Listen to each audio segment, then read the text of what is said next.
Hi friends, welcome to Harmony Hills Home and Garden. I'm Jenny and we live and garden here in Baltimore, Maryland, Zone 7.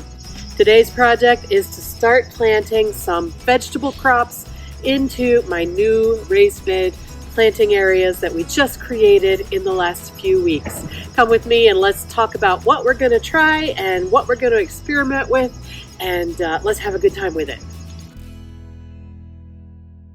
If you've been following along on my channel, you remember that we have put in these raised bed planting areas. There are 3 of them that are terraced down our backyard hill. Now, part of the reason that we put these in this formation, in this location, is because we don't have a whole lot of full sun in our garden. Actually, the only full sun that I could say we have is right out at the front sidewalk, right by the street, out in our front yard. And that's not a great place for a vegetable garden in a residential historic neighborhood. So we created these planting beds here that are pretty much in the middle of our backyard. And I'm hoping that they have enough sun that we'll be able to eke out a few vegetables in the garden as time goes by. I will be planting some perennials in here for ornamental purposes, also maybe a shrub or 2 along the back. I don't know yet exactly what we're going to be using these beds for, but I know we're going to be trying vegetables. Now, here we are in early October. Actually, today is the 6th of October. I am way too late to be doing what I'm going to be doing today. I'll say I don't have any experience successfully growing vegetables of any kind, really. I mean, I've grown a tomato plant here or there, and I had a 4x8 square foot garden one time about 6 or 7 years ago. But other than that, I really don't have experience growing vegetables. So everything I'm going to be doing in these beds is pretty much experimental, first time trying something out. I was at the garden center yesterday, and of course, at the garden center, things hop onto your cart that you don't know how they got there. Does that ever happen to you? And I picked up a 4-pack of broccoli for $1. So I figured 4 plants for $1, you can't beat that for experimental pricing. And then I also got a 4-pack of cabbage. And this looks like it's just a plain white cabbage. Neither of these have a variety name on them, so I really don't know. They're just generic broccoli and cabbage. Now, these are going to be an attempt at a fall crop of these frost-hardy vegetables. I don't know anything about it, so I actually went to YouTube and I went to the Rusted Garden YouTube channel. That's Gary Pilarczyk, and he lives about 10 miles away from me here in central Maryland. And so I trust him for guidance on how to do vegetables in our climate, because he has, I would say, exactly the same climate that I have, which is perfect because he's just right out down the road.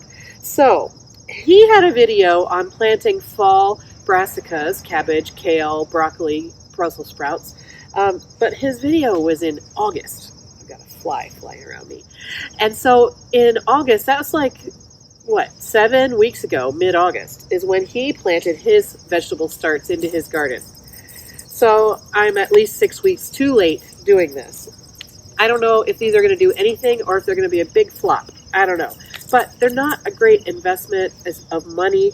I spent $2 on these 8 plants. I'm going to use just a little bit of fertilizer that I already had in my stash. So I consider this a really low-cost experiment to see if I can grow some broccoli and cabbages over the winter. Now, like I said, I don't know what I'm doing.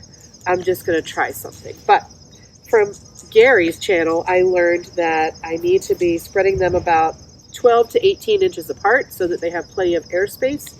Although I think with our cooler temperatures here in October, I don't think that's as much of a concern as it was in August when he planted his.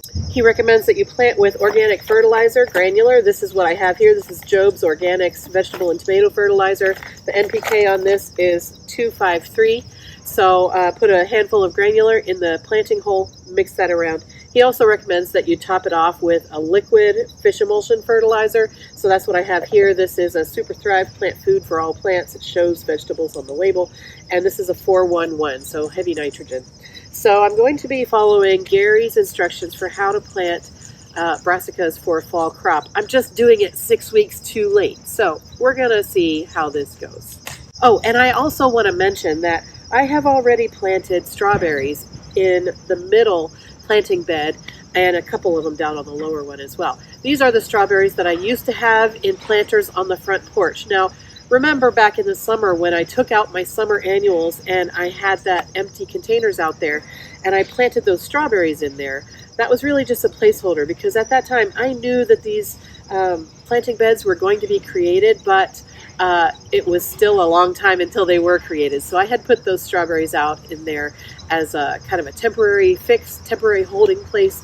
And this is where I plan to have them for the long term. And I'm really hoping that I'll be able to harvest some beautiful strawberries next year. I think it's too late for this year. As far as the layout, I have some choices. This is the top bed. It has nothing planted in it yet. This is the middle bed. It does have a ring of strawberries all the way around, but that's all. And then down on the lower bed, I have some more strawberries here.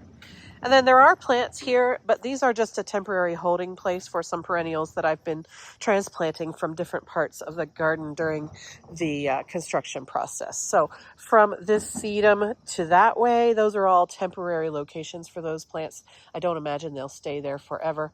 The strawberries, starting here, this is where I'd like to have the strawberries. This is the quinault variety.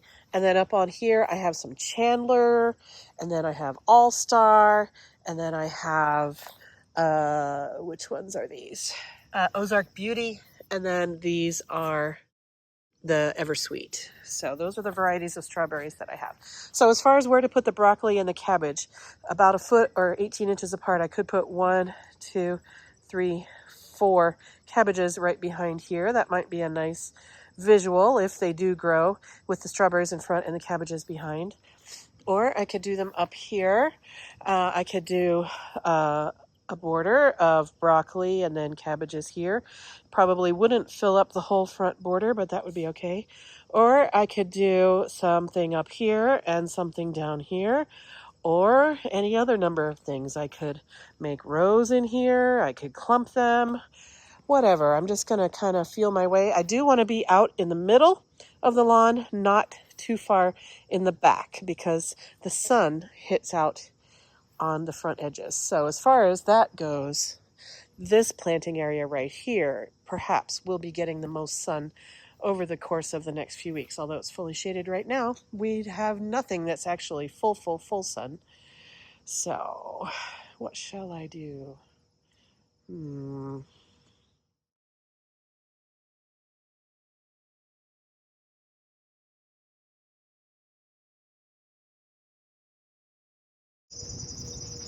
All right, well, I've decided to just ring them around the front edges of this bed. I've got 4 cabbages over there and 4 broccolis over on this side. Lining them up like this, I think, hopefully, will be visually pleasing, but also it gives them lots of space, lots of sun, the most sun I can give them anyway. And also, it'll be easier if I decide to put row covers on them, either to protect them from frost or to protect them from the white cabbage butterflies, which I don't know if they're still alive these days. We've gotten temperatures down into the 40s overnight sometimes already, so I don't know if there are cabbage butterflies left anymore. But in case there are, this will make it easier to cover them with a cloth if they're all in a kind of a row, even though it's a little bit of a curvy row. So let me plant these into the ground.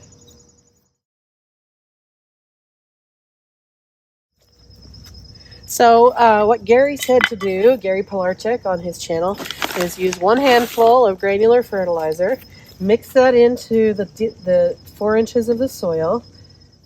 Just do it like that, and make a little hole in there. If you have root-bound cells like I do, he was suggesting you should get them planted before they look like this. But here we are. So get that into the ground, and then just cover them up. And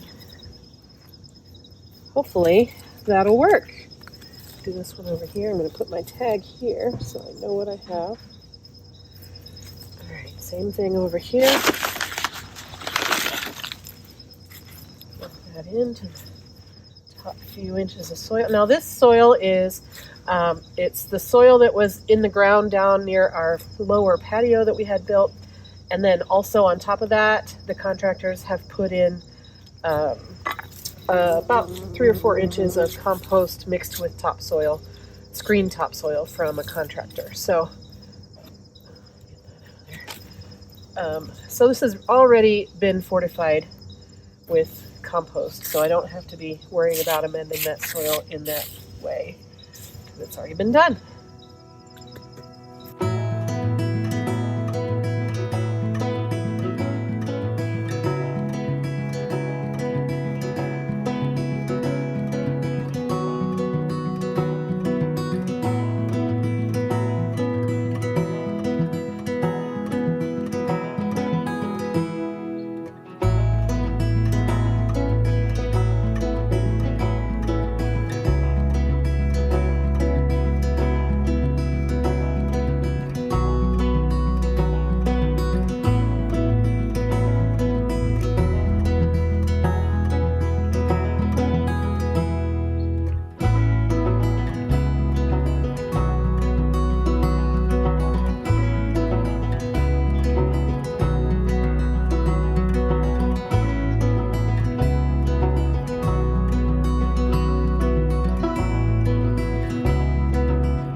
Now these cabbages and broccolis are about a 50 to 60 day to maturity variety according to their tags.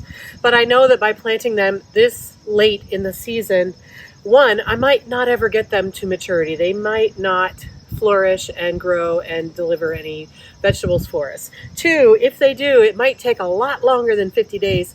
It's going to depend totally on the weather. But 50 days is really talking about when you have summer sun and summer temperatures, or at least spring and warm fall temperatures.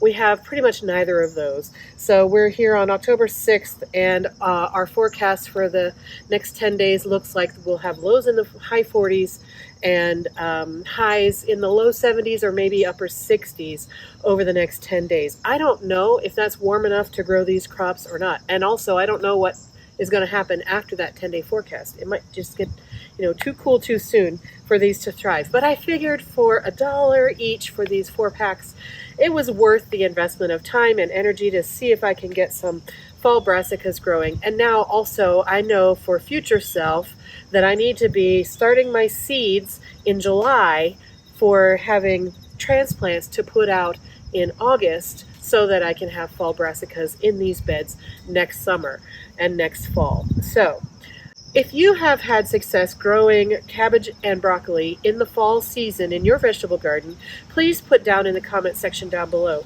How cool and warm were your nights and days when you did that? What time of year did you do that? And where do you live? When is your first frost? And how many weeks of warm season did you have before your frost hit?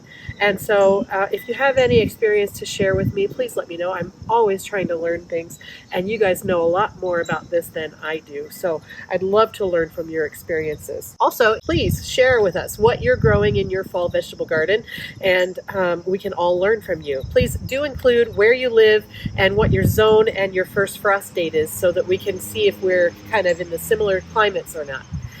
Thank you so much for joining me today. It's a short but sweet video. I hope you'll pull for me and root for me as I try to grow these vegetables this winter or fall or whatever it is. Thanks for watching the video. I hope that you'll come back and join us on other videos in the future, and I will see you in another one of those coming very soon. Thanks a lot, friends. Have a good day. Bye-bye.